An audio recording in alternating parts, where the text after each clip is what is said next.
The Global Power City Index has four features, starting with focusing on a wide variety of functions instead of restricting the ranking to certain parts of research like finance and livability. This is so that assessing and ranking the city global potential and comprehensive power will be more accurate and detailed.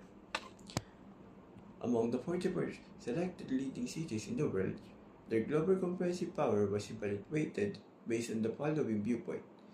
We have here the six main functions which represent the strength of the city. It includes the economy, which is pertain to trading, consumption, production, and distribution of goods and services that happen in the city.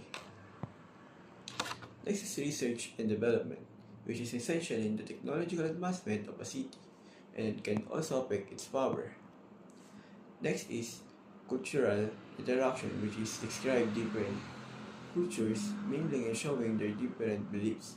Liability and environment, on the other hand, are also important as they refer to the condition of a city, if it can also sustain the well-being of its people. Lastly is accessibility, which we can relate to the other functions so that the city can trade, develop, and interact, and much more.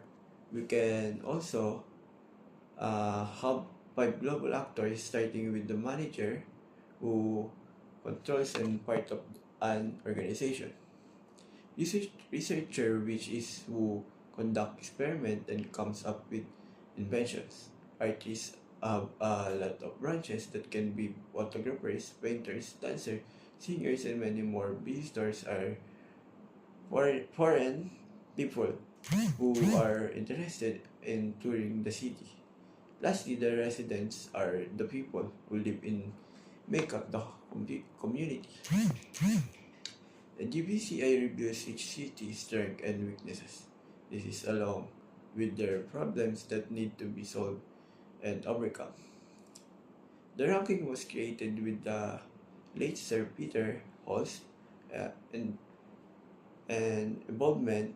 He is global authority in urban studies and other academics in line with this field in has also been peer reviewed by third parties that are composed of international experts from both public and private sectors.